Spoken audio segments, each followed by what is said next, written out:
All right, all right. 9 phrases that'll keep you broke. One for each hole of the front nine of the golf course. And one of them is, I can't afford it, right? If you say you can't afford it, that means that you just don't have you haven't figured out a way to afford it yet. So that's the first one. I can't afford it. Okay, so take off from the last one. Instead of I can't afford it, the best question that you can ask yourself is how can I afford it, not I can't afford it. So that's one of the ways you can overcome that first one. Second one, it's kind of along the same lines, is if you're saying something costs too much. Things cost what they cost, right? It's just you choose not to pay that much, or you're in a perception that that's just small thinking. That's basically what it means. I mean, if something costs $2 million, but it's worth $2 million, it doesn't cost too much. It's just you don't have the ability to pay for it. So that's the second one. All right, so we're on the third hole. The third phrase that'll keep you broke is "It's not my fault." Not taking responsibility is one surefire way, no matter what happens, that you're going to just stay broke forever. So take that with you. I'm going to go tee off.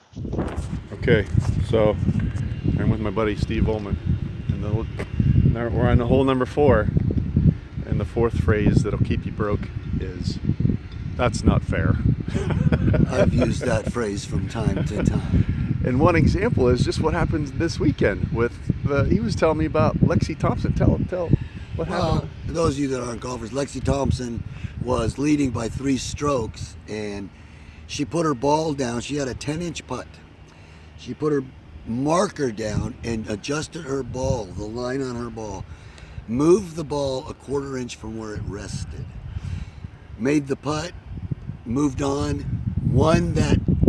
She was still leading on Saturday.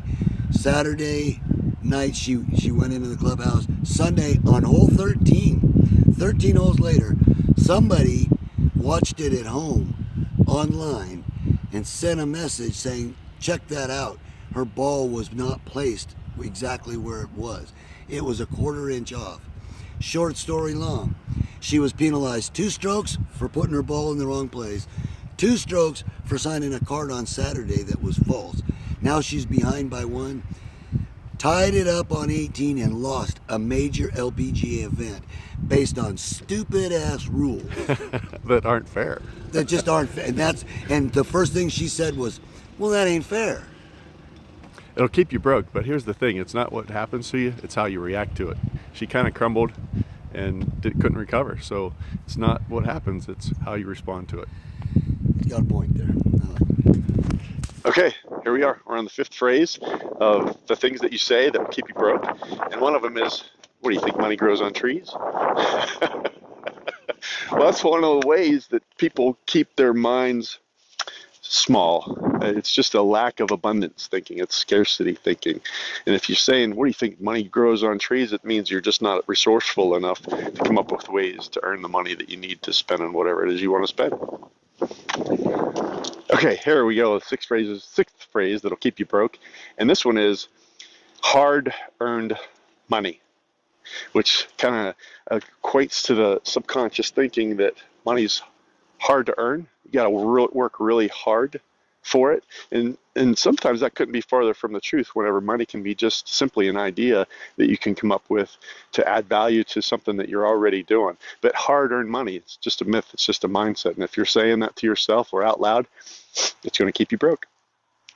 All right, so the 7th phrase that'll keep you broke. Times are tough. If you're saying times are tough, you could be in the wrong profession, but your ability to attract wealth, attract money, has nothing to do with a recession or the economy. You can always change professions, but if you're saying times are tough, it's just your mindset. You're not looking and seeking opportunities. You're focusing, again, on the scarcity as opposed to the abundance. So quit saying times are tough. All right, so the 8th phrase that'll keep you broke is, this is going to be hard. This is going to be difficult. And see, what you're doing in that case is you're focusing on the things that you don't know, how hard things will be. And if you, instead of saying that, you become and get into a resourceful state, break things down into a step at a time, or even focus on what you can do, you'll have a lot better time. that saying this is going to be hard all the time, or even any time, is going to keep you broke, flat out. All right, here we go. The last phrase on the ninth hole that'll keep you broke.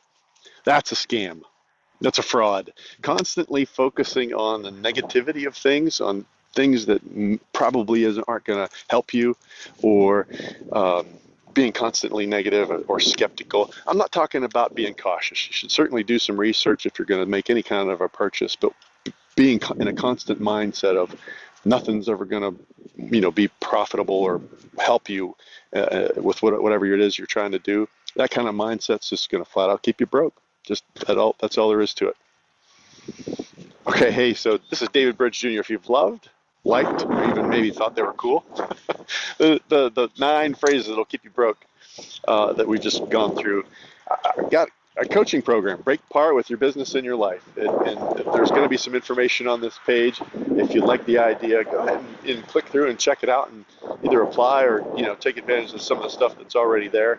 And hopefully, we can get you out of instead of a scarcity mindset, an abundance mindset, and move away from those broke phrases and replace them, because if you're not just wanting to replace them, there's some deep down psychology that's keeping you saying those kind of things, and they're keeping you stagnant in your financial success. So if you want to dig down deep and figure out what those are and figure out a way to replace them and get into an abundance mindset, I'm David Bridge Jr. Look for that information on this page, and hopefully we'll talk to you soon.